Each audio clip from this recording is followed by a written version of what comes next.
Time now to meet a British driver who's equally happy competing against the clock on the road as he is on the racetrack. Since joining the Corvette Racing team in 2002, Oliver Gavin has been a mainstay of the team's success in the American Le Mans Series, winning 3 successive GT1 drivers' titles.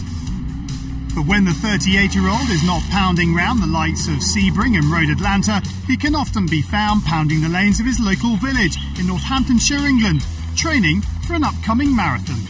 Through the early 90s, there was this big thing of Michael Schumacher being super fit and having this advantage because he was so strong in the car, and I started doing quite a lot of training. I'm a tall lad, I've got long legs, and it seemed like the running was the thing that came easiest to me, particularly with the sort of racing that I now do. You're in the car for long periods of time and you need the endurance, and the 24-hour races, 12-hour races, sometimes in great heat, having that endurance is extremely important. So it's something that I've really got into, and I actually quite enjoy it now. Some people think I'm a bit crazy, but I do get some strange satisfaction from them. Gavin's arrival at Corvette coincided with his first attempt at the London Marathon, an event that last year saw him achieve a personal milestone. I wanted to show that I could do a good time, a good club runner. Getting under 3 hours in 2010 was really my goal. I did 2:54. And I was delighted with that, even more so because the year before I'd done 3 hours and 10 seconds. Missing it just by that sort of 11 seconds was pretty galling. You're trying to make sure that you're running as fast as you can over that 26.2 miles, but making sure that you're not burning yourself out. It is quite similar to when you're in the race car doing, say, Le Mans 24 hours. You're trying to drive the car as fast as you can, but not damage it, to not put any extra stress on whether it's a gearbox or the tyres or the brakes. You're all the time running there right at the limit, but not over it. And it's a fine line, and it's the same with the marathon. Each one I've done I've learned from, and each one I've done I've got faster. It's nice to keep chipping away at it, and I hope that I'm doing the same with my driving.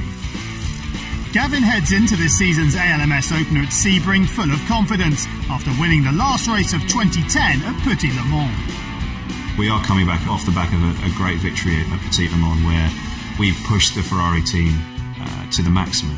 They made a mistake, so they ran out of fuel, and it was the most amazing finish to a race I think I've ever been involved in. In fact, I was in the car and it was dark, I couldn't see which Ferrari had just run out of fuel, and I was still asking the team on the radio, was that the leader I've just passed? And it was this disbelief of everybody, standing there on the timing stand or talking to me on the radio, and it was just an amazing race to finish and to get that victory.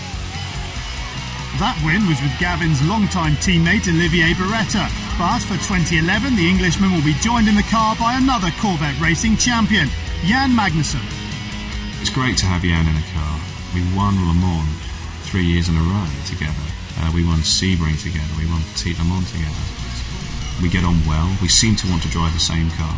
We know that it's going to be very hard when you look at the likes of Mello and Villander in the Rissy car, and you look at Jorg and Pat in the Flying Blizzard, and the BMW lineup is extremely strong. And of course our teammates, and Olivier and Tommy, they're going to be. I drove with Olivier for 6.5, 7 years, and I know Olivier's he's extremely quick, and he put in some fantastic performances. So it's going to be tough whichever way you turn. The GTE class is just going to be fantastic. I think it's going to be great viewing.